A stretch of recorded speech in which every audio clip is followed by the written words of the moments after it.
예, 이 시간에 계속해서 저희 고린도전서 8장을 보겠습니다. 8장은 내용과 분량이 다 길지 않고 또 많지 않습니다. 저희가 먼저 8장을요, 1절부터 한번 쭉 이해를 위해서 읽어보고 그 다음에 이제 한 절씩 간략하게 살펴보도록 하겠습니다. 예, 고린도전서 8장 1절부터 13절까지 있는데요. 다 같이 보시면 8장 1절에 한편 우상들에게 바친 것들에 관하여는 우리가 다 지식이 있는 줄로 알지만 지식은 우쭐되게 하며 사랑은 세워주느니라. 만일 어떤 사람이 자기가 무엇을 아는 줄로 생각하면 그는 자기가 알아야만 할 것에 대하여 아직 아무것도 알지 못하고 있느니라. 그러나 어떤 사람이 하나님을 사랑하면 바로 그 사람은 그분께서 아시느니라. 그러므로 우상들에게 희생물로 바쳐진 그것들을 먹는 것에 관하여 말하자면 우리는 우상이 세상에서 아무것도 아니며 한 분 외에는 다른 신이 없는 줄 아노라. 비록 하늘에나 땅에나 신이라 불리는 자들이 있어 신들도 많고 주들도 많으나 우리에게는 오직 한 하나님 곧 아버지께서 계시는데 그분에게서 모든 것이 났고 우리도 그분 안에 있느니라. 또 한 주 예수 그리스도께서 계시는데 그분에 의해 모든 것이 존재하며 우리도 그분에 의해 존재하느니라. 그러나 모든 사람에게 그 지식이 있지는 아니하나니 어떤 사람들은 이 시각까지 우상을 의식하며 우상에게 바친 것으로 알고 그것을 먹음으로 그들의 약한 양심이 더러워졌느니라. 그러나 음식은 우리를 하나님 앞에 내세우지 못하나니 이는 우리가 먹어도 더 낫지 아니하고 먹지 않아도 더 못하지 아니하기 때문이라. 음식에 관한 성경의 그 어떤 시각은요, 일관되어 있습니다. 음식 별로 대단하지 않다는 거예요. 막 독을 먹거나 이런 게 아닌 이상 그렇게 대단한 것은 아니라는 겁니다. 물론 어디가 아프면 좀 조심해야 되는 그런 음식들이 있죠. 그런 것을 무시하는 건 아닙니다. 하지만 근본적으로 음식이 어떤 인간의 근본적인 문제를 해결하지는 못한다는 거죠. 계속해서 9절. 다만 너희의 이 자유가 약한 자들에게 결코 걸림돌이 되지 않도록 조심하라. 지식이 있는 내가 우상에 전해서 음식 앞에 앉아 있는 것을 어떤 사람이 보면 약한 그 사람의 양심이 담대하게 되어 그도 우상들에게 바친 그것들을 먹게 되지 아니하겠느냐. 그러면 내 지식으로 말미암아 그 약한 형제가 멸망할 터인데 그를 위해 그리스도께서 죽으셨느니라. 그러나 너희가 그렇게 형제들에게 죄를 짓고 그들의 약한 양심을 상하게 하면 그리스도께 죄를 짓느니라. 그러므로 만일 음식이 내 형제를 걸려 넘어지게 하면 나는 세상이 서 있는 한 고기를 먹지 아니하여 내 형제가 걸려 넘어지지 않게 하리라. 예, 잠깐 기도하겠습니다. 하나님 아버지, 저에게 성경을 주셔서 감사합니다. 저희가 주님의 말씀을 바르게 이해할 수 있도록 도와주시기 원합니다. 예수님의 이름으로 기도드렸습니다. 아멘. 예, 짧은 장이고요. 복잡한 이야기를 하고 있지 않습니다. 한 가지 주제를 놓고 이제 그것을 예를 들어가면서 설명해 주고 있는데요. 언뜻 보면은 좀 갑자기 이런 말을 왜 하지? 이렇게 생각될 만한 그런 부분도 나오는데요. 간략하게 좀 설명을 드리겠습니다. 예, 고린도는요, 종교적인 사람들이 가득한 곳이었습니다. 종교인들이 많았고요. 그러니까 이교도들이 많은 그런 곳이었죠. 종교적인 곳이었어요. 에베소처럼. 그들은 각자 신에게 경배하고 희생물을 바쳤습니다. 그들 중 어떤 사람들은 예수님에 대해서 듣고 거짓 신을 버리고 주님께로 나와 이제 구원 받은 사람들이 생겼죠. 그래서 이제 그 사람들이 모여서 고린도 교회를 이룬 거죠. 거짓 신을 버리고 구원받고 그리스도인이 된 사람들은요, 우상이 아무것도 아니라는 사실을 알게 되었어요. 우상에게 바쳤던 음식에는 아무 일도 일어나지 않았다는 사실을 알게 된 겁니다. 막 음식을 놓고 거기에 주문을 걸거나 아니면 뭐를 한다고 해서, 기도를 한다고 해서 그 음식이 특별한 음식이 되는 것은 아니라는 겁니다. 그렇죠. 특별한 나쁜 의도가 있어서 그렇게 하는 것은 아닐 텐데요. 가끔 이제 식사기도 할 때, 음식에 어떤 복을 달라, 이런 얘기를 하시는 경우도 있는데, 나쁜 의도로 하는 건 아니겠지만, 음식이 아무리 기도를 한다고 해도 음식이 특별해지는 건 아닙니다. 기독교 이단들 중에는 어떤 물 같은 걸 놓고 기도하면 그게 특별한 단물이 돼가지고 한참 예전에 유행했었죠. 무한 단물이라고 해서 그걸 마시면은 이빨이 금리빨이 되고 막 그런 주장을 했었는데요. 금리빨이 좋은가요? 원래 이빨이 좋은 거 아닌가요? 금리빨 안 좋은 거 아닌가요? 하여튼 기도를 통해 가지고 그 음식이 물이 막 특별한 물이 되고 음식이 특별한 음식이 되고 이런 거 주장하는 사람들이 있는데요. 전혀 성경적인 가르침이 아니죠. 저는 그냥 그 식사 기도할 때는 항상 간단하게 기도합니다. 이 음식을 주셔서 감사합니다. 주님께서 허락해 주신 음식 감사히 먹겠습니다. 이게 제 식사 기도 내용의 다거든요. 그 외에 뭐 식사 기도를 할 때 다른 걸 굳이 할 필요는 없는 것 같아요. 물론 아주 급한 기도는 합니다. 저도 주중에 예를 들면 어떤 목사님이 코로나 걸려서 이제 뭐 폐렴으로까지 진행이 돼서 입원하셨다 이런 얘기를 들어서 이제 바로 이제 식사하는 자리에서 바로 뭐 기도할 수 있겠죠. 그 목사님을 위해서. 뭐 그런 건 문제가 없지만 음식 자체에 기도한다고 해서 음식이 변화가 되고 막 특별한 음식이 되는 것은 아니라는 겁니다. 그냥 정상적인 음식이라면 하나님께서 허락해 주신 거니까 내가 누리고 있는 것 중에 하나님께서 주시지 않은 게 없죠. 다 하나님께서 허락해 주셔서 제가 누리고 있는 거죠. 그러면 감사하게 받아서 사용하고 또 감사하게 먹으면 되는 거죠. 그래서 항상 주신 음식 감사히 먹겠습니다. 이렇게 기도하고 저는 먹습니다. 예, 우상에게 바쳤던 것, 아니 뭐 그 어떤 음식을 두고 종교적인 행위를 한다고 해서 그 음식이 기본적으로 변하는 것은 아니라는 겁니다. 음식에는 아무 일도 일어나지 않아요. 기도를 하고 그 앞에서 무슨 뭐 제사를 지내고 막 그렇죠. 막 거기서 무슨 무당이 날뛰고 해도 음식은 변하지 않습니다. 그냥 음식이에요. 음식은 소고기는 그대로 소고기고 돼지고기는 그대로 돼지고기죠. 우상에게 바쳤다고 해서 변하는 것은 아무것도 없습니다.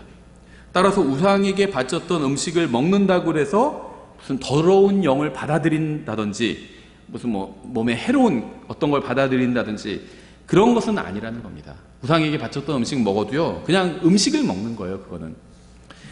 고린도전서 8장은요, 우상 숭배를 하고 거짓 신을 섬기는 사람들에 대한 장이 아닙니다. 이 장은 우상에게 바쳤던 음식을 먹어도 아무 상관이 없다는 사실을 아는 사람들에 대한 장이에요. 그러니까 그냥 일반적인 행동입니다. 왜냐하면 그 당시에는 우상에게 많이 바쳤었어요. 할랄 음식이 뭐 그렇다 그런 건 아니지만 뭐 그런 것처럼 어떤 자기네 종교 의식을 거친, 그런데 그게 성경의 종교가 아니라 이 세상 종교의 어떤 의식을 거친 그런 음식이었습니다. 근데 그 음식을 먹어도 아무 상관이 없어요. 고린도 성도들도 다 그 사실을 알고 있습니다. 그래서 그런 사실을 아는 사람들에게 이제 하시는 말씀입니다. 문제는 그리스도인들이 아는 것을 우상 숭배자들은 모르기 때문에 그들이 우상에게 바쳤던 음식을 먹는 그리스도인을 보면 오해를 할 수도 있다는 것이었죠. 또 아직 구원받은 지 얼마 안 된 사람들은 뭐 잘 모를 수도 있잖아요. 그래서 그런 사람들이 보고 이제 오해할 수 있는 문제, 그런 것들을 다루고 있는 겁니다. 사도 바울은 고린도에 있는 그리스도인들이 복음을 전하기 위해서 우상 숭배자들을 비롯한 다른 사람들을 배려해 주어야 한다는 사실을 지금 이야기하고 있는 거예요. 구약 성경의 종교인 유대교는요, 짐승과 곡물을 가져다가 참되고 유일하신 하나님께 희생물로 바치라고 가르치고 있죠. 사람들이 동물과 곡물을 가져와서 살아계신 창조자 하나님께 바치면 이제 제사장이 그중 일부를 가져가서 먹었습니다. 그래서 제사를 드리는 사람도 먹었고 또 제사장도 주로 먹었죠. 그 일부를. 그들은 사람들이 하나님께 희생물로 드린 음식을 먹었던 거예요. 제사장들은. 따라서 희생물로 바쳤던 음식을 먹는 것은 뭐 특이한 일은 아니었다는 겁니다. 일반적인 일이었어요. 그러니까 하나님 앞에 희생물을 가져와서 희생하고 그 다음에 그 일부를 먹는 것, 이런 것은 특이한 일은 아니었다는 겁니다. 거의 대부분의 종교는 희생물로 바쳤던 것을 바친 사람이나 제사장이 먹기 때문에 이제 이러한 행위는 특이한 행위가 아니었습니다. 예수 그리스도는 살아계신 유일한 하나님이죠. 예수님은 우리를 창조하셨고 구원하셨습니다. 또한 주님께서는 우리에게 성경을 주셔서 우리가 진리를 알 수 있게 해주셨어요. 우리가 구원받은 것도 주님의 은혜고 진리를 알게 된 것도 주님의 은혜입니다.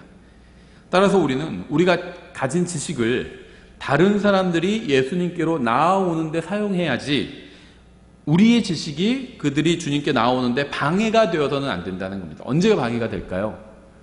우리가 교만하게 행할 때. 우리가 성경을 알고 있다. 우리가 구원받은 것도 하나님의 은혜죠. 우리가 잘나서 구원받은 게 아니죠. 오히려 우리가 못났다는 사실을 깨닫고 하나님 앞에 나오니까 하나님께서 우리를 불쌍하게 여겨주셔서 구원해 주신 겁니다. 와, 저 사람 엄청 대단하다. 구원 줘야겠다. 이렇게 구원해 주신 게 아니에요. 우리가 비참한 죄인이란 사실을 하나님께서 너무나도 잘 아시고 불쌍하게 여겨주셔서 마치 막 비가 주룩주룩 오는데 처마 밑에 어린 강아지가 있는 걸 보고 어떤 사람이 그걸 걷어들이는 것처럼 불쌍하게 여겨주셔서 우리를 구원해 주신 거예요. 그렇죠. 그래서 우리는 은혜로 구원을 받았습니다. 하나님의 은혜로 구원받았어요. 잘나서 구원받은 게 아니에요. 마찬가지로 내가 어떤 바른 성경을 알고 있고 바른 진리를 알고 있고 어떤 지식을 가지고 있다면 내가 잘나서 그런 것들을 가지고 있는 것이 아니라는 겁니다. 내가 아무리 잘나고 머리가 똑똑해도요, 하나님께서 눈을 열어주지 않으시고 인도해 주시지 않으시면 바른 성경과 바른 교리를 알 수가 없어요. 하나님께서 은혜를 베풀어 주신 거예요. 구원도 은혜를 베풀어 주신 거고 내가 알고 있는 지식도 하나님께서 은혜를 베풀어 주셔서 내가 지금 이런 지식을 갖게 된 겁니다. 그래서 이것을 가지고 다른 사람들을 판단하거나 난 이걸 알고 있는데 쟤는 모르지, 너는 그래서 막 정죄하고 판단하는 데 사용하지 말고 그 사람이 내가 지식이 있으면 지식은 용도가 뭐죠? 지식은 자랑하기 위해서 갖는 것이 아니고요. 하나님 앞에서 바르게 서기 위해서 갖는 겁니다. 그렇죠? 나의 믿음을 지키고 거짓된 믿음을 쳐내고 하나님 앞에서 바르게 성장하기 위해서 이 지식이 필요한 거잖아요. 지식을 갖고 있다고 해서 다 성장하는 건 아니지만 지식이 있어야 성장할 수가 있어요. 그렇죠? 그래서 이 지식은 내가 하나님 앞에서 바르게 성장하고 또 다른 사람이 성장할 수 있도록 돕기 위해서 지식을 가지고 있는 겁니다. 그래서 이것을 가지고 다른 나보다 지식이 좀 떨어지는 사람 같다고 해서 막 그 사람을 정죄하거나 이런 거는 하나님의 뜻이 아니에요. 그리스도인 다운 것도 아니고요. 우리는 구원받은 이후에 모든 종교 행위가 다 부질없는 것이라는 사실을 알게 되었습니다. 절에 가서 막 3000배를 하고 다 부질없는 짓이에요. 그렇죠. 그런다고 해서 뭘 깨닫게 되는 게 아니에요. 뭐 관절염이 생길지 몰라도 뭔가 깨닫게 되는 건 아니에요. 참된 신은 하나님밖에 없기 때문에 다른 종교들에서 하는 모든 행위는 아무 의미 없는 행위에 불과합니다. 하지만 우리가 이러한 사실을 안다고 해서 다른 사람의 종교 행위를 무시하면 그들은 잘못된 종교로 우리를 판단하면서 우리의 말을 아예 들으려고 하지도 않을 겁니다. 그렇죠. 우리는 한편으로는 거짓 종교에 참여하지 말아야 하지만 다른 한편으로는 거짓 종교에 빠진 사람들에게 복음을 전하기 위해서 그들의 거짓 종교를 비난하거나 무시함으로 그들이 우리에게 나쁜 감정을 갖게 해서도 안 됩니다. 저희는 아이들한테 예수님이 크리스마스 때 태어나지 않으셨죠.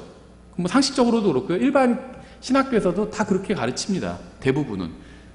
크리스마스에 태어나실 수가 없어요. 한겨울에. 예수님이 33년 반을 사셨잖아요. 근데 보통 어떻게 얘기하죠? 그 부활절을 4월 중에 보통 부활절 행사가 있잖아요. 그럼 33년 반, 33년은 똑같으니까 빼고 반, 6개월을 뒤로 가면 10월이잖아요. 4월에 부활절이 있으면 10월에 크리스마스, 예수님의 출생이 있어야 되죠. 12월은 될 수가 없다는 거예요.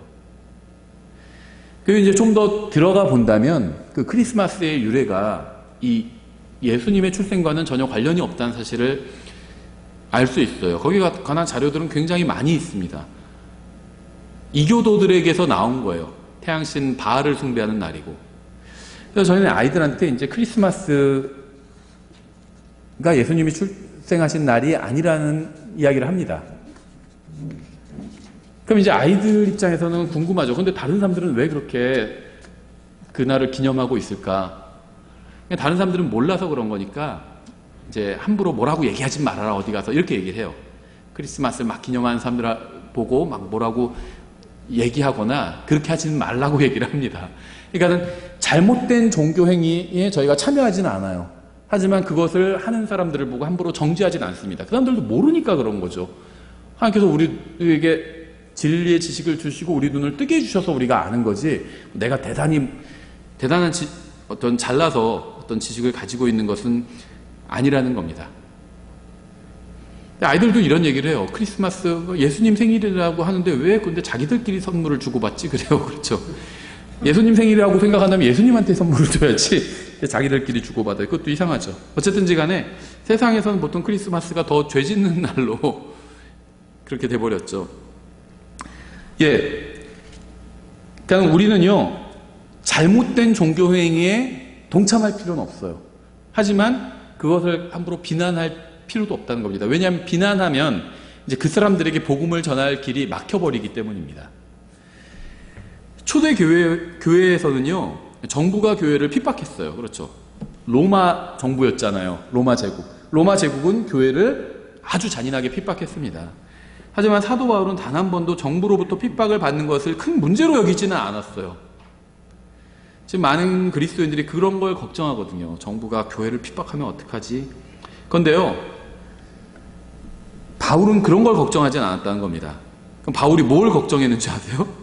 오히려 자신의 지식이나 행위로 인해서 믿지 않는 사람들에게 걸림이 되는 것이 있지 않을까. 이걸 큰 문제로 여겼습니다. 구원받은 사람에게는 말씀을 가르쳐야 하지만 구원받지 않은 사람에게는 오직 복음을 전하는 데만 집중해야 돼요. 따라서 우리는 구원받지 않은 사람들이 우리에게 실족하지 않게 해야 합니다.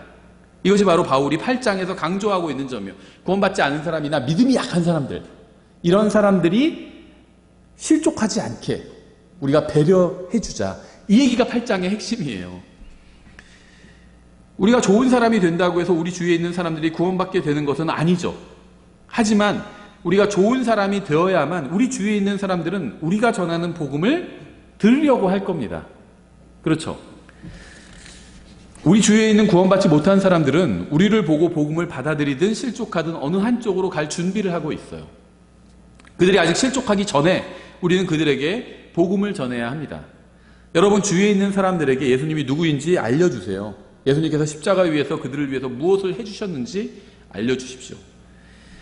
1절 이렇게 되어 있습니다. 이제 우상들에게 바친 것들에 관하여는 우리가 다 지식이 있는 줄로 아나니 지식은 우쭐되게 하나 사랑은 세워주느니라. 지식이 다 잘못된 건 아닙니다. 근데 지식은 자칫 잘못 쓰면은 우쭐되게 한다는 겁니다. 근데 사랑은요 항상 세워줘요. 세워주지 않는 사랑? 그건 사랑이 아니에요. 물론 여기서 말하는 사랑은 체러티고요. 형제 간의 사랑을 말합니다. 크리스찬 브레들린 러브예요. 그래서 형제를 위해서 친절하게 대해주고 배려해주는 그런 사랑을 말해요. 우리는 참된 신인 하나님과 거짓 신인 우상에 관한 지식을 가지고 있습니다. 그렇죠. 우리에게는 나무나 돌로 된 우상 앞에 음식을 가져다 바치는 것은 정말 어리석게 보여요. 우상은 음식을 먹을 수가 없어요. 우상을 만든 사람이나 우상을 섬기는 사람 누구도 우상이 음식을 먹는 것을 본 적이 없습니다. 오히려 먹는 걸 보면 깜짝 놀라 까무러치겠죠. 우상을 만들어 놓고 그 안에 음식을 막 바쳐요. 우상이 정말 그게 돌로 된 우상이 그 음식을 먹으면 깜짝 놀라겠죠. 오히려 바치는 사람도 알아요. 우상이 그거 먹지 않는다는 걸 압니다. 그렇죠. 하지만 그들은 자신들이 우상을 숭배하는 행위나 우리가 하나님을 믿는 것이 다 같은 종교 행위라고 생각해요.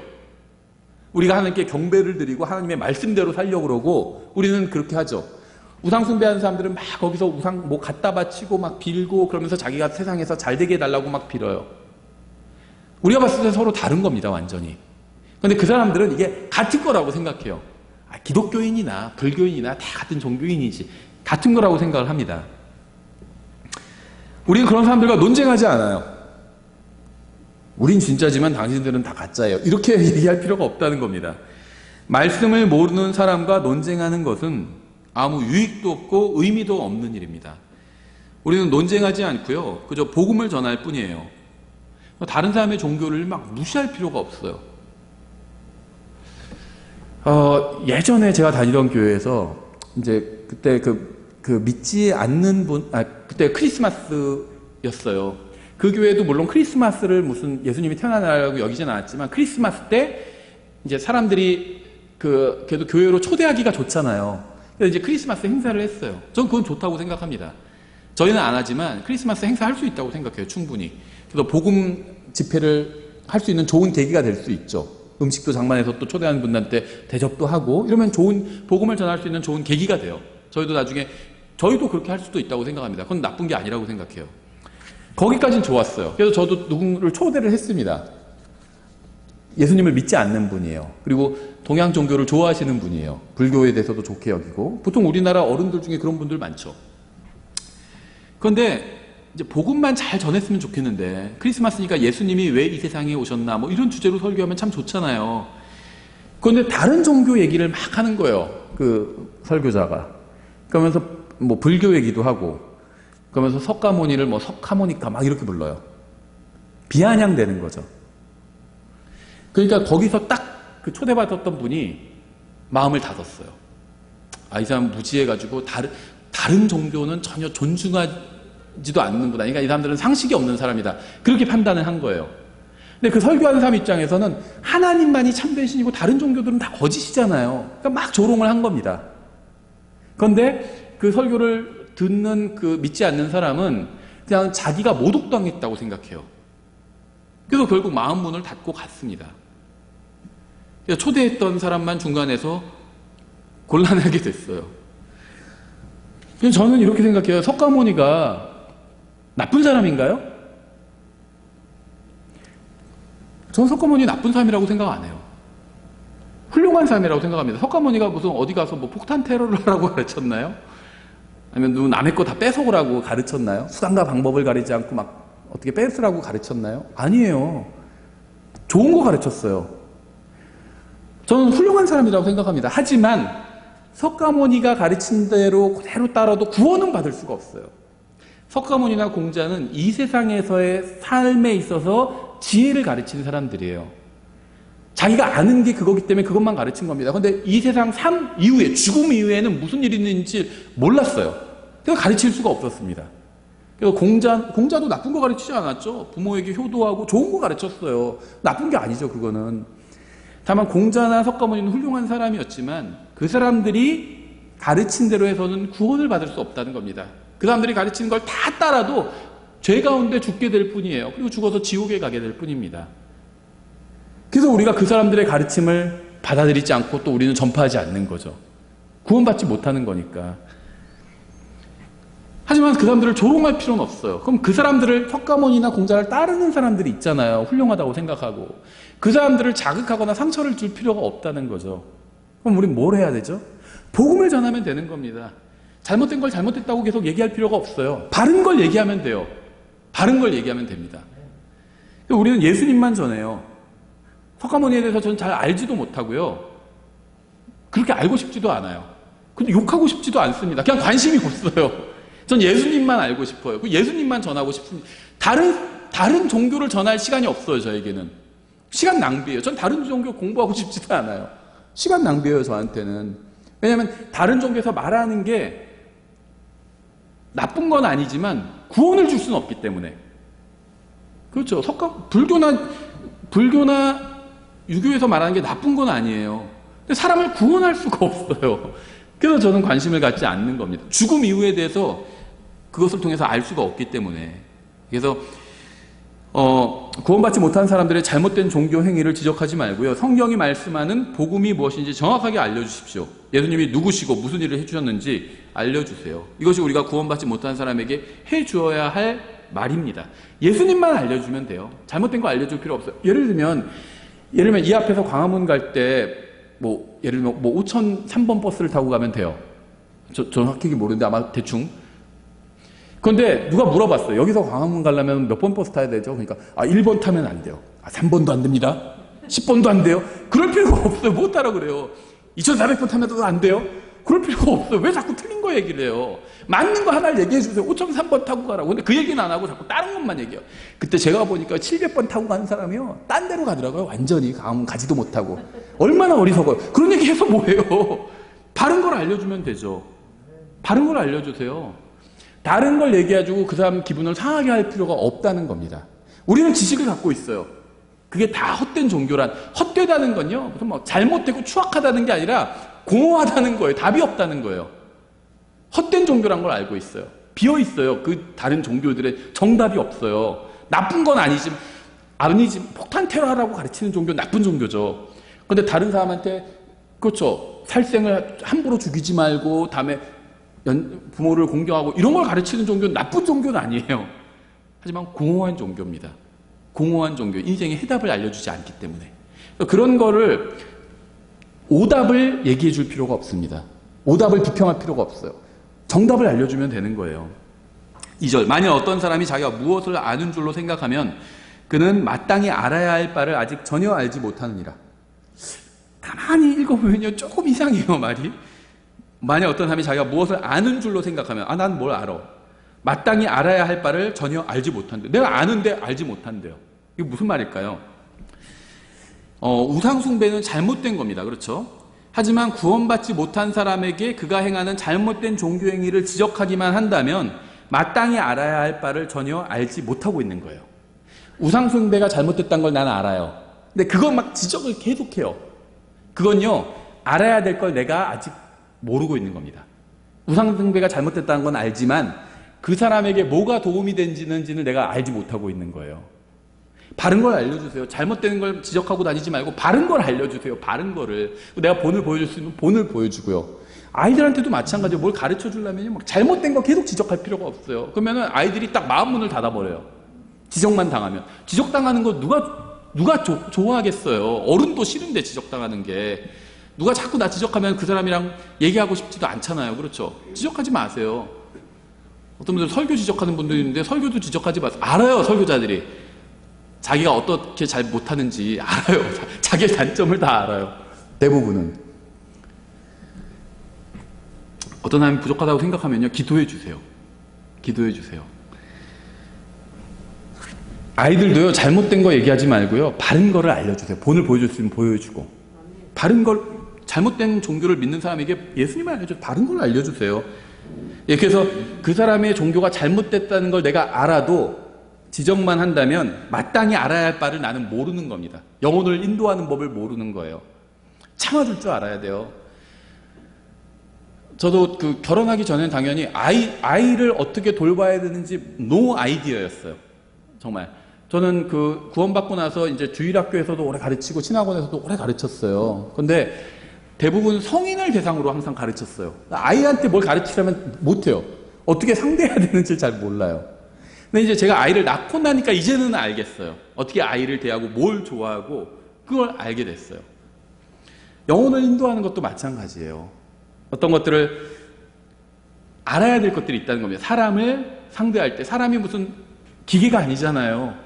그래서 사람을 이렇게 인도해 줄 수 있어야 된다는 겁니다. 때로는 참아줄 수도 있어야 되고요. 그렇죠. 바른 걸 알려줄 필요도 있고 인내를 가지고 친절하게 대해야 될 필요도 있고요. 우상숭배는 잘못된 겁니다. 하지만 구원받지 못한 사람에게 그가 행하는 잘못된 종교행위를 지적하기만 한다면 마땅히 알아야 할 바를 전혀 알지 못하고 있는 거예요. 우리는 지식을 뽐내지 말고 사랑으로 다른 사람을 바르게 세워줘야 합니다. 지적하는 건 쉬워요. 어떤 분은 지적하는 게 자기의 신앙이라고 생각해요. 딱 이게 보니까 문제가 벌써 3가지가 있습니다. 하면서 막 뭐가 어떻고요, 누가 어떻고요, 목사님은 뭐가 문제고, 집사님들은 뭐가 문제고, 형제님들은 뭐가 문제고, 다 지적해요. 그거는 다 누구나 할 수 있어요. 지적하는 건 어렵지 않아요. 도와주는 게 어려운 거죠. 도와주는 것. 부족한 부분을 채워주는 게 어려운 거죠. 생각해 보세요. 여기서 예를 들면 뭐가 고장났으면은 고장났던 걸 다 알아요. 고치는 게 어려운 거죠. 고치는 사람이 돼야 돼요. 교회에 뭐가 부족하다. 그럼 내가 그 부족한 점을 채울 수 있어야 됩니다. 그래서 저는 항상 이렇게 얘기해요. 부족한 게 보이는 건 하나님께서 나에게 그걸 채우라고 내 눈을 열어주신 거다. 다른 사람 눈에 안 보이는데 내 눈에 보여요. 그럼 막 지적만 하는 게 아니에요. 여기가 부족하다. 계속 지적만 하는 게 아니라 그 부족한 점을 내가 채우라고 내 눈에 보이게 해주신 거예요. 내가 섬길 기회가 생기는 거죠. 얼마나 감사해요. 다른 사람 눈에는 안 보이는데 내 눈에만 보여요. 그럼 내가 채워주면 되잖아요. 그걸. 우리가 아무리 대단한 지식을 가지고 있다 해도요, 사랑이 없다면 누구도 유익을 주지 못합니다. 아이를 키우는 건요, 사랑이에요. 돈 있다고 다 키우는 건 아니에요. 그렇죠? 시간 있다고 다 키우는 것도 아니고 사랑이 있어야 아이를 키울 수 있어요. 저도 부모가 되다 보니까는 그걸 알겠더라고요. 사랑이 없으면 키울 수가 없어요, 아이들을. 사랑이 있어서 키우는 겁니다. 3절. 그러나 어떤 사람이 하나님을 사랑하면 그분께서도 바로 그 사람을 아시는 줄. 하나님께서 뭐에 관심을 갖고 계신지 보여주고 있죠. 우리는요, 지식이 많은 사람, 그런 사람한테 관심이 많아요. 그렇죠? 하나님은요, 사랑이 많은 사람한테 관심이 많으세요. 그 사람을 보고 계십니다. 왜냐하면요, 그래야 제대로 된 일을 할 수가 있거든요. 제대로 된 일을. 예수님은 사랑이 많으셨어요. 그래서 자기를 희생해서 일을 해주신 거잖아요. 구원의 역사를 이루어주신 거잖아요. 지식만으로는 이룰 수가 없어요. 사랑이 있어야 됩니다. 우리가 무엇을 아는지보다 하나님께서 우리를 아시는지가 훨씬 더 중요해요. 하나님을 사랑하는 사람은 하나님께서 사랑하신 사람들도 사랑합니다. 여러분이 하나님을 사랑하는지 아닌지 알 수 있는 방법이 있어요. 하나님을 사랑하면요, 하나님의 것들을 사랑합니다. 하나님을 사랑하는 사람은 하나님의 말씀도 사랑해요. 하나님을 사랑하는 사람은 하나님의 아들도 사랑합니다. 예수님을 사랑해요. 그렇죠? 하나님을 사랑하는 사람은 하나님의 자녀들도 사랑합니다. 하나님의 일도 사랑해요. 하나님에 관련된 것들을 사랑합니다. 자, 여러 번 말씀드렸죠. 어떤 사람이 저를 사랑한다고 하면서 저희 아이들을 미워한다면 그건 저를 사랑하는 게 아니에요. 우리가 하나님을 사랑한다고 하면서 하나님의 자녀들을 미워한다면 그건 하나님을 사랑하는 게 아닙니다. 우리가 사랑으로 일하면 주님께서 우리를 눈여겨보실 겁니다. 사랑으로 일하는 것이 항상 가장 큰 원칙이 되어야 합니다. 4절, 그러므로 우상들에게 희생물로 바친 그것들을 먹는 것에 관하여는 우리가 우상은 세상에서 아무것도 아니며 한 분 외에는 다른 신이 없는 줄 아노라. 우리는 구원받은 이후에 오직 한 분 하나님을 알게 되었습니다. 그리고 이 세상에서 중요하다고 생각하는 것들은 사실 그리 중요하지 않다는 것도 알게 되었어요. 하나님을 알고 그분의 말씀을 알면 이 세상에서 일어나는 일들은 그저 지나가는 바람과 같다는 사실을 알고 세상에 대해서 초연해집니다. 아무것도 아니에요. 세상에서 일어나는 일들이. 제가 뭐 지나친 말을 하는 게 아닙니다. 생각해 보세요. 과거에 이 성경의 역사를 보면 알 수 있잖아요. 막 성경의 역사 보면 이스라엘에게 엄청난 일들이 막 일어나고 그랬죠.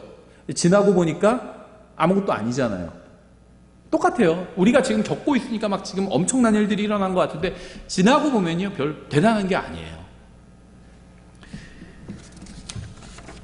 5절, 비록 하늘에나 땅에나 신들이라 불리는 자들이 있어 신들도 많고 주들도 많으나 참된 신은 하나님 한 분밖에 없지만 이 세상 사람들은 수많은 신을 만들어서 섬기고 있죠. 6절, 우리에게는 오직 한 하나님 곧 아버지가 계시나니 모든 것이 그분에게서 났고 우리도 그분 안에 있노라. 또 한 주 예수 그리스도가 계시나니 모든 것이 그분으로 말미암아 존재하고 우리도 그분으로 말미암아 존재하느니라. 예, 사도 바울이 지금 무슨 말을 하는지 아시겠나요? 바울은요, 우리가 알고 있는 것에 관해서 말하고 있는 것이 아닙니다. 우리는 참 하나님을 알지만 우리 주위에 있는 사람들은 우리가 알고 있는 진리를 모른다는 사실을 말하고 있는 거예요. 그래서 주들이 많고 신들도 많다 이렇게 얘기하고 있는 겁니다. 참된 주님은 예수님밖에 없어요. 참된 신은 하나님밖에 없습니다. 그건 우리가 알고 있는 건데 세상 사람들은 그걸 몰라요. 그래서 주들도 많고 신들도 많다. 그냥 그렇게 얘기해 준 겁니다. 우리 주위에 있는 대부분의 사람들은요, 성경에 대해서 아는 것이 거의 없습니다. 우리는 이러한 사실을 염두에 두고 그들을 대해야 합니다. 우리가 알고 만나는 대부분의 사람들은요, 성경에 무엇이라고 기록되어 있는지 몰라요. 그들은 성경의 하나님도 모르고 예수님이 누구신지도 모르고요, 자신들의 영원한 운명도 모릅니다. 사람들은 TV나 영화나 인터넷을 통해서 하나님에 대한 개념을 정립합니다. 하지만 그러한 것들이 알려주는 하나님은 성경의 하나님과는 거리가 멀죠. 그들이 하나님에 대해서 더 알아갈수록 성경의 하나님이 아닌 세상이 만들어낸 엉터리 하나님을 알아가게 되는 거예요. 사람들은 이렇게 한편으로는 하나님에 대해서 잘못된 개념을 가지고 있으면서 다른 한편으로는 또 세상이 전부라고 생각을 합니다. 우리는 이러한 그들의 상태를 이해하면서 그들에게 복음을 전해야 돼요. 하나님 앞에서 사람들은 다 죄인이죠. 하나님께서는 그들을 정죄하실 수가 있어요. 하나님은 재판하신 창조자 하나님이고 심판자 하나님이에요. 근데 우리도 마치 우리가 심판자인 것처럼 사람을 대해서는 안 된다는 거예요. 우리도 나중에 예수님께서 오시면 예수님과 함께 세상을 심판할 겁니다. 지금은 아니라는 겁니다. 하나님께서 지금 우리에게 원하시는 것은 심판자로서 세상을 대하는 것이 아니라 우리도 죄인이었잖아요. 세상 사람들과 똑같았잖아요. 허무한 것에 굴복하면서 살았었잖아요. 동료 의식을 가지고 그들에게 연민을 갖고 대해주라는 겁니다. 마치 큰 병에 걸렸던 사람을 대하는데 한 번도 병에 걸렸던 적이 없는 사람은 함부로 판단할 수 있어요. 그렇죠? 자기가 건강관리 잘못해서 뭐 그렇게 병에 걸렸나 보지 이렇게 판단할 수도 있습니다.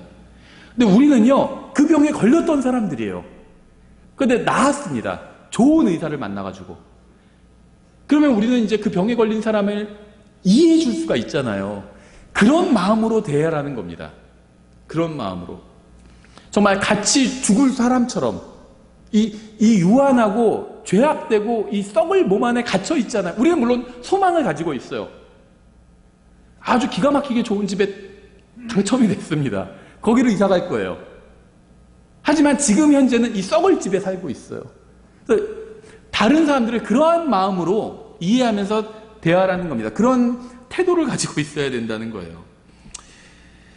7절, 그러나 모든 사람에게 그 지식이 있지는 아니하나니 어떤 사람들은 이 시각까지도 우상을 의식하며 우상에게 바친 것으로 여기고 그것을 먹음으로 그들의 약한 양심이 더러워졌느니라.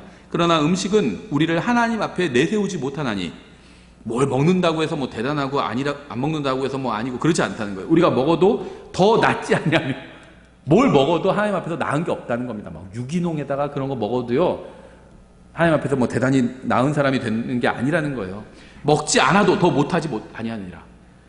저는 유기농 안 사. 저는 기본적으로 사람이 성경은 모든 사람이 거짓말쟁이라고 말씀하고 있잖아요. 로마서 3장 4절에서. 그게 진짜 유기농인지 아닌지 어떻게 알아요? 전 기본적으로 의심하거든요. 예, 거기 벌레 몇 마리 잡아서 넣는다고 하더라고요. 농약 친 거에도. 그래서 전 유기농 고르지 않고요. 그냥 가장 싼 거 있잖아요. 채소 중에 막 그 시간이 촉박해가지고 싸게 파는 것들이 아니면 뭐 흠집 난 거. 얼마 전에도 그 재난지원금으로 사는데 딱 마지막 깜빡 잊고 있다가 마지막 날에 샀어요. 써야 돼요 4만 원을. 그래서 이제 막 급하게 사는데 아주 똑같은 배가 상하지 깨끗한 건 5천 원, 흠집 난 건 3천 원. 흠집 난 거 사요. 다 거기지. 예, 여기서 보잖아요. 우리가 먹어도 더 낫지 않아요. 뭐 좋은 거 먹는다고 해서 나은 게 아니에요. 먹지 않아도 좋은 거 못 먹는다고 그래서 뭐 더 못하지 않다고 말씀하고 있잖아요. 그건 대단한 게 아닙니다. 그냥 먹으면 다 들어가서 뒤로 나와요. 다 똑같아요. 사람들은 음식을 중요하게 생각하지만 성경은 음식을 그렇게 중요하게 여기지 않아요. 음식에 대한 성경의 태도는 무엇을 먹든 결국 죽게 된다는 겁니다. 그래서 우리가 앞에서 살펴본 것처럼 하나님께서는 음식과 그 음식을 먹는 배를 포함한 우리의 몸을 다 멸하실 겁니다. 이 몸은요, 일회용이에요. 일회용. 예. 일회용 컵을 사용하고 있잖아요. 그럼 막 그걸 대단히 아끼면서 쓰진 않죠. 뭐가 막 묻으면 뭐 이거 어떡하지 뭐 그러지 않아요. 그냥 묻으면 묻는 겁니다. 그렇죠? 우리의 몸은 일회용 컵이에요. 나중에 아주 기가 막힌 명품 컵을 받게 될 겁니다. 하나님께. 걱정할 필요가 없어요. 6장 13절에 나왔죠. 음식들은 배를 위해 있고 배는 음식들을 위해 있거니와 하나님께서는 그것과 그것들을 다 멸하시리라. 음식과 배는 우리 몸이에요. 다 멸하신다는 겁니다. 구약시대의 유대교회에서는 특정한 음식을 먹지 못하게 했어요. 그렇죠? 하지만 신약시대가 되자 이제는 더 이상 음식에 대한 규례가 사라졌습니다. 옛날에 안식교에서요, 우리나라에서 뭐 무슨 이상구 박사님 나와가지고 막, 지금은 그분 안식교 떠났다고 알고 있어요. 그냥 일반 기독교로 돌아왔다고 알고 있는데요. 안식교에서 주장하던 게 뭐였죠? 율법을 지키게 해야 되는데 그냥 그렇게 지키게 하면 사람들이 안 지키잖아요, 당연히. 그러니까는 율법에 나온 음식들 먹고 또 먹지 말라는 음식들 안 먹으면 건강해진다 이렇게 주장을 했죠. 성경은 그렇게 말씀하신 적이 없어요.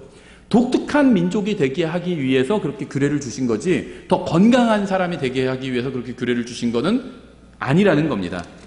그렇다면 신약에서 이제 다 잡아먹어도 된다고 사도행전 10장에서 말씀하고 있잖아요. 그건 어떻게 되겠어요? 그러니까 음식은 그런 것과는 상관이 없다는 거예요. 또 성경에서는 더 건강한 음식과 그런 음식이 있는 건 아니에요. 일반적으로 예외는 있겠지만 여기서 특정한 음식을 먹지 않는 것으로 하나님을 섬기는 시대는 오래전에 지나갔습니다. 음식은 우리가 하나님을 섬기는 것과는 아무 상관이 없어요. 9절, 오직 너희의 이 자유가 약한 자들에게 결코 걸림돌이 되지 않도록 조심하라.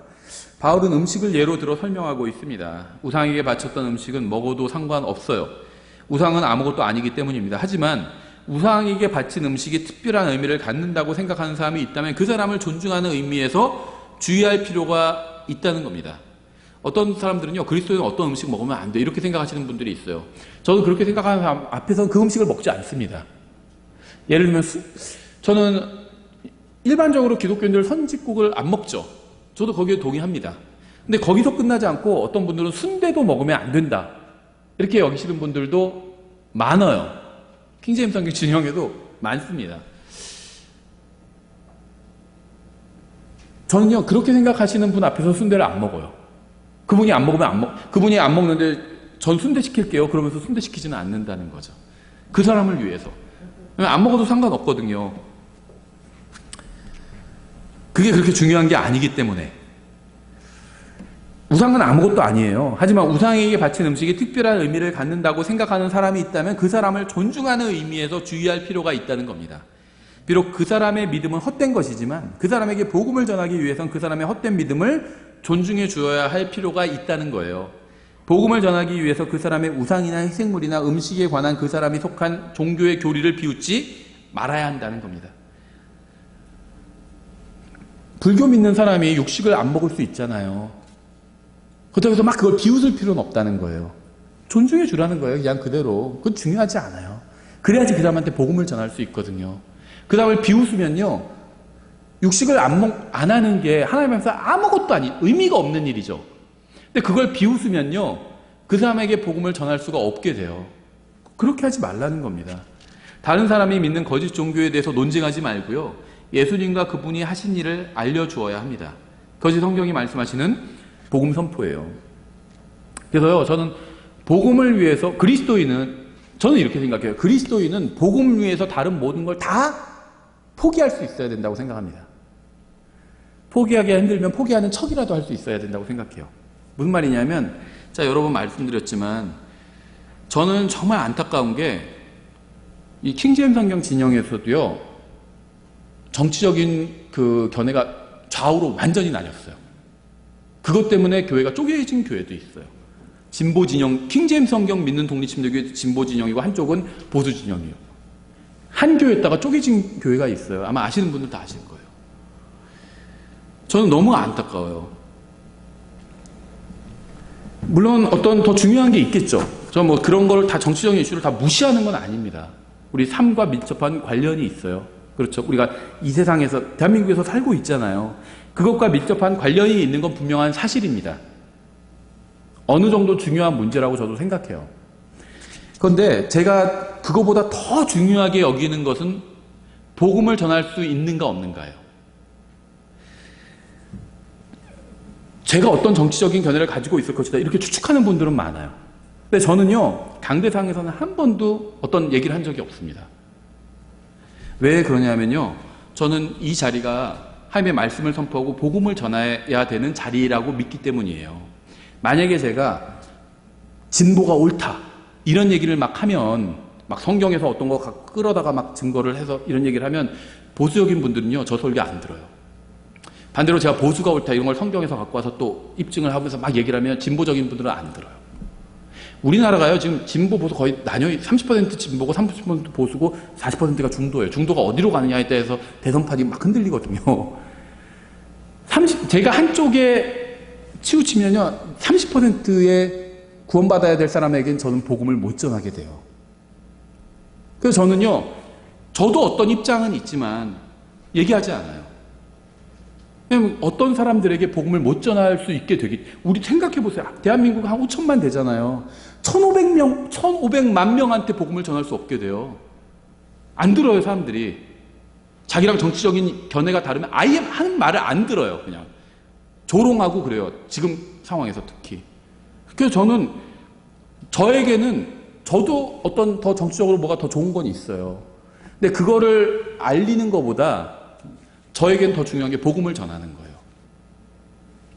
그래서 저는요, 어떤 분들은 목사가 정치적인 견해를 밝혀야 된다, 이렇게 얘기하는데 전 반대라고 생각해요. 밝히면 안 된다고 생각해요. 목사는 그런 사람이 아니에요. 지지할 수는 있어요, 어떤 정당을. 자기가 가서 투표하면 되죠. 하지만 목사는요, 복음을 전하는 사람이에요. 복음을 전하는 사람이에요. 자, 한 가지만 말씀드리면요, 우리는 우리나라를 더 살기 좋은 나라로 만들어줄 사람을 뽑아야 되죠. 저 그게 나쁘다고 생각 안 해요. 우리나라를 더 살기 좋은 나라로 만들어줄 사람, 더 자유롭고 더 나라가 더 발전도 하고 그렇게 만들어줄 사람을 대통령으로 뽑아야 됩니다. 그게 일반적인 생각이고 잘못된 생각이 아니에요. 그런데요, 저도 하도 요즘 막 그런 게 시끄러워서 좀 생각을 해봐서 하나님께서 누구를 원하실까? 하나님께서는요, 거룩한 사람을 원하십니다. 거룩한 사람. 우리나라를 거룩하게 해줄 사람, 거룩한 사람을 원하세요. 근데 제가 알기에 지금 후보로 나온 사람 중에 거룩한 사람이 없어요. 그러니까는 더 잘 사는 나라로 만들어줄 사람을 뽑으세요, 여러분은. 하나님께서 다 심판하실 거예요. 큰 자나 작은 자가 다 하나님 앞에 서 있거든요. 예. 저는요, 어떤 대단한 사람이 나와서 우리나라를 대단한 나라로 만들어주길 기다리지 않습니다. 우리나라가 좋은 나라가 좋으면 좋겠어요. 하지만 그걸 기다리지는 않아요. 제가 기다리는 건 예수님께서 오셔서 통치하실 걸 기다립니다.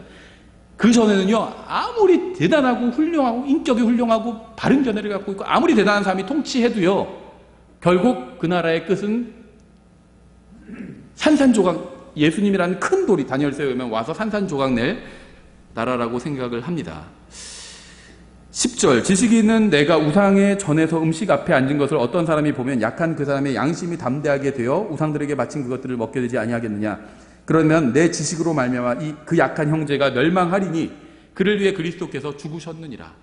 우상에게 바친 고기를 먹어도 된다는 지식을 가지고 있는 것과 다른 형제들을 바르게 세워주는 것은 완전히 별개의 일입니다.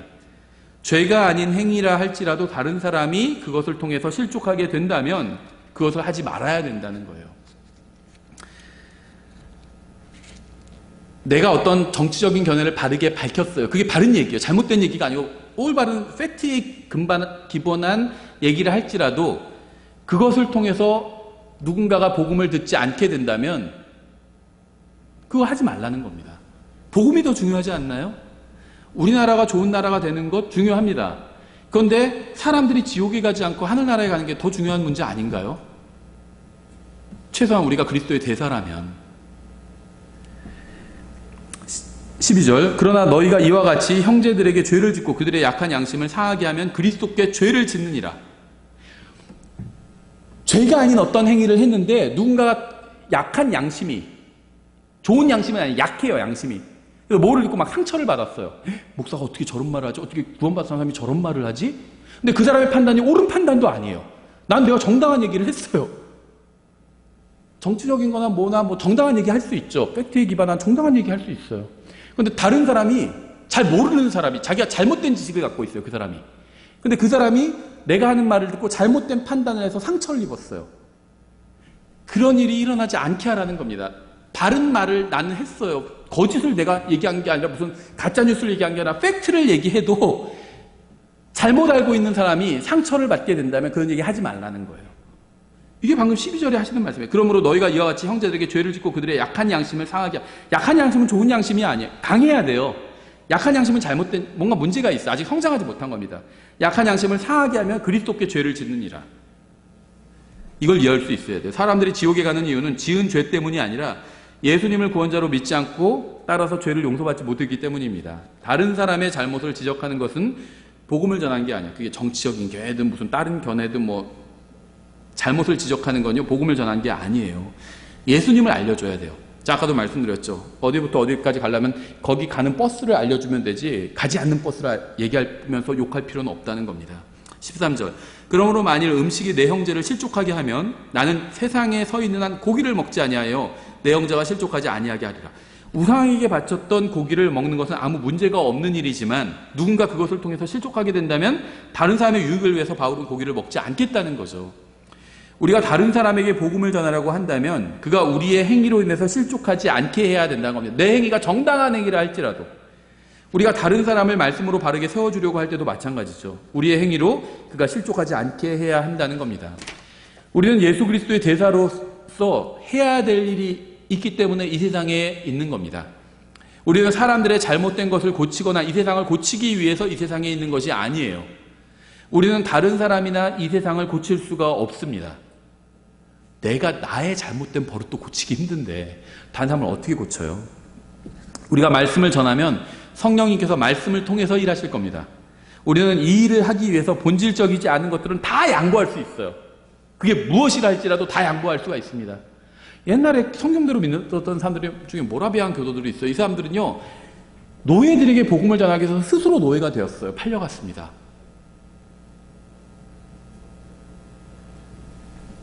복음을 위해서 나머지를 다 하찮게 여긴 거예요. 우리가 그렇게는 못할지라도 최소한의 복음을 전하는데 방해가 되는 것이 있다면 그것이 정당한 것이라 할지라도 그 정당한 것을 하지 않을 수 있어야 한다는 겁니다. 우리가 해야 할 일은요, 사람들에게 복음을 전하고 예수님을 알려주고 말씀을 가르치는 거예요. 우리는 이 일을 하기 위해서 본질적이지 않은 것들을 다 양보하고 포기할 수 있어야 됩니다. 여러분이 하나님 앞에서 이 세상에 존재하는 목적을 잊지 마시기 바랍니다.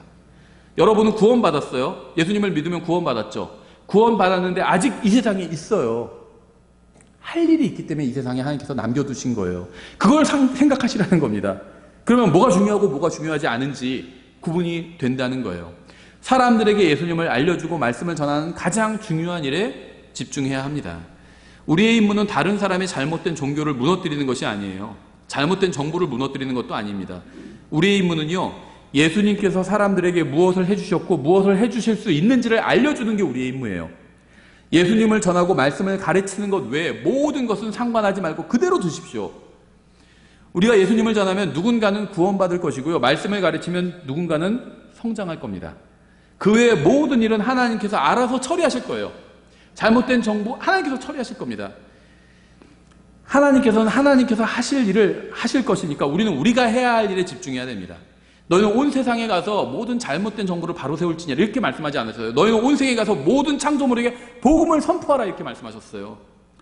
그러므로 그들이 함께 왔을 때 그분께 여쭈어 이르되 주여 주께서 이때 그 왕국을 이스라엘에게 다시 회복시켜 주고자 하시나이까 하매 왕국을 바로 언제 세우실 겁니까? 이런 거 물어본 거죠. 그분께서 그들에게 이르시되 그때나 그 시기는 아버지께서 자신의 권능 안에 두셨으니 너희가 알 바 아니요. 나라들을 언제 바로 세우실지 이거는 너희가 알 바가 아니래요. 오직 성령님께서 너에게 임하신 뒤, 우리 성령님 받았죠. 너희가 권능을 받고 예루살렘과 온 유대아 사마리아에서 그리고 땅의 맨 끝 지역까지 이르러 나를 위한 증인이 되리라 하시니라. 예수님께서 명령하신 건 이거예요. 복음을 전하고 예수님의 증인이 되라고 하셨지 어디 가서 막 세상 잘못된 거 지적하고 다니고 바로 세상을 세우라고 명령하신 적이 없어요. 침몰하는 배와 같아요. 타이타닉. 배가 두동강이 나서 침몰하고 있는데 어디 구멍 뚫렸다고 해서 막 거기 열심히 메우고 있고 그럴 필요 없죠. 의자 흐트러졌다고 해서 의자 정리할 그럴 필요 없다는 겁니다. 침몰하는 배예요. 빨리 사람들을 구명정에 태우는 일을 해야 됩니다. 그렇죠. 주님께서 우리에게 하라고 명령하신 것을 기억하십시오. 다른 것에 마음을 빼앗기지 마시기 바랍니다. 기도하겠습니다. 하나님 아버지, 저에게 성경을 주셔서 감사합니다. 저희가 쓸데없는 일에 한눈 팔지 않도록 도와주시기 원합니다. 저희가 다른 사람이나 세상을 변화시키려고 헛수고하지 않게 도와주시기 원합니다. 저희가 주님께서 명령하신 대로 사람들에게 복음을 전하고 예수님의 증인이 되는 일에 온 마음을 쏟고 힘을 모을 수 있도록 도와주시기 원합니다. 예수님의 이름으로 기도드렸습니다. 아멘.